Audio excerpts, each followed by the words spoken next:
There's a man by the name of Captain William Swenson who recently was awarded the Congressional Medal of Honor for his actions on September 8th, 2009.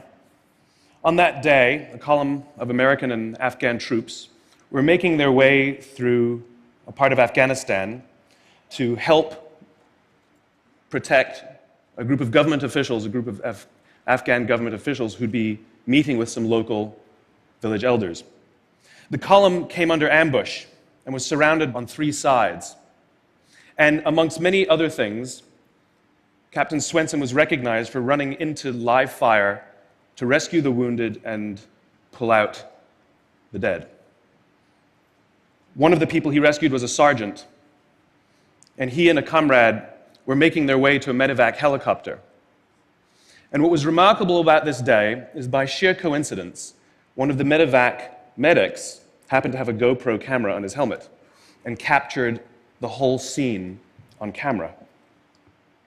It shows Captain Swenson and his comrade bringing this wounded soldier who'd received a gunshot to the neck.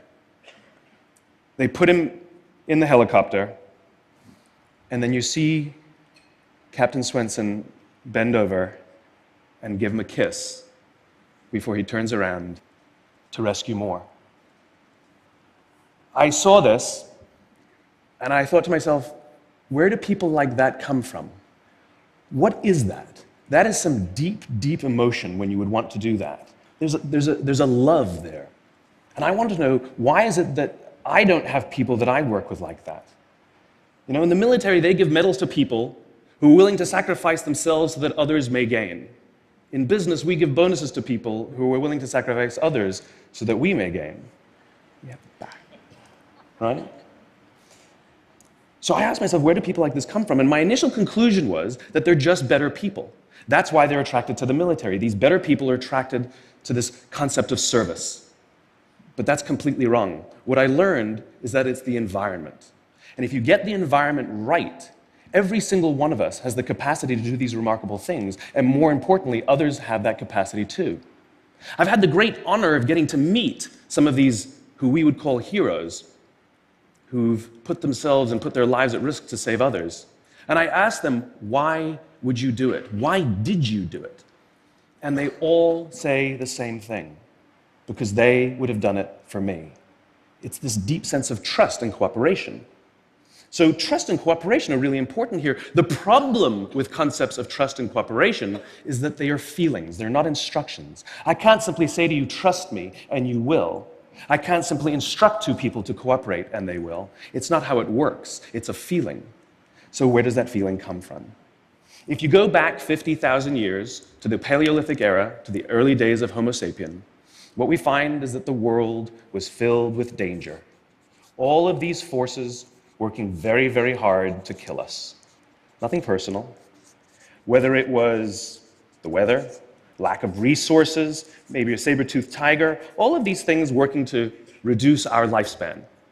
And so we evolved into social animals, where we lived together and worked together in what I call a circle of safety, inside the tribe, where we felt like we belong. And when we felt safe amongst our own, the natural reaction was trust and cooperation. There are inherent benefits to this. It means I can fall asleep at night and trust that someone from within my tribe will watch for danger.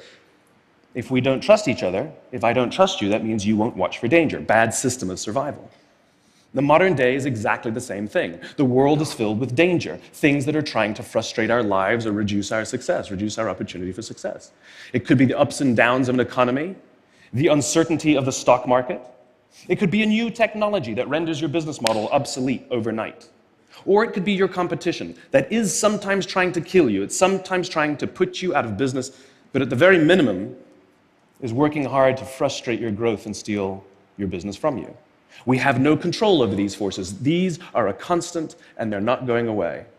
The only variable are the conditions inside the organization. And that's where leadership matters, because it's the leader that sets the tone. When a leader makes the choice to put the safety and lives of the people inside the organization first, to sacrifice their comforts and sacrifice the tangible results so that the people remain and feel safe and feel like they belong, remarkable things happen. I was flying on a trip, and I was witness to an incident where a passenger attempted to board before their number was called. And I watched the gate agent treat this man like he had broken the law, like a criminal. He was yelled at for attempting to board one group too soon. So I said something. I said, why do you have to treat us like cattle? Why can't you treat us like human beings? And this is exactly what she said to me. She said, "Sir, if I don't follow the rules, I could get in trouble or lose my job." All she was telling me is that she doesn't feel safe. All she was telling me is that she doesn't trust her leaders. The reason we like flying Southwest Airlines is not because they necessarily hire better people, it's because they don't fear their leaders. You see, if the conditions are wrong, we're forced to expend our own time and energy to protect ourselves from each other. And that inherently weakens the organization. When we feel safe inside the organization, we will naturally combine our talents and our strengths and work tirelessly to face the dangers outside and seize the opportunities. The closest analogy I can give to what a great leader is, it's like being a parent. If you think about what being a great parent is, what do you want? What makes a great parent? We want to give our child opportunities, education, discipline them when necessary, all so that they can grow up and achieve more than we could for ourselves. Great leaders want exactly the same thing. They want to provide their people opportunity, education, discipline when necessary, build their self-confidence, give them the opportunity to try and fail, all so that they could achieve more than we could ever imagine for ourselves. Charlie Kim, who's the CEO of a company called NextJump in New York City, a tech company, he makes the point that if you had hard times in your family, would you ever consider laying off one of your children? We would never do it. Then why do we consider laying off people inside our organization? Charlie implemented a policy of lifetime employment. If you get a job at NextJump, you cannot get fired for performance issues. In fact, if you have issues, they will coach you and they will give you support, just like we would with one of our children who happens to come home with a C from school. It's the complete opposite. This is the reason so many people have such a visceral hatred, sort of anger at some of these banking CEOs with their disproportionate salaries and bonus structures. It's not the numbers. It's that they have violated the very definition of leadership. They have violated this deep-seated social contract.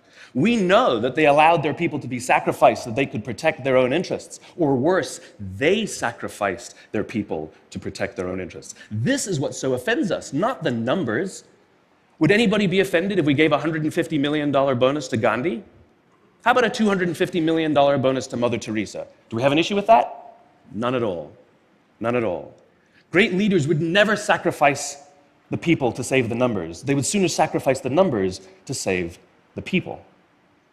Bob Chapman, who runs a large manufacturing company in the Midwest called Barry Waymiller, in 2008, he was hit very hard by the recession, and they lost 30% of their orders overnight.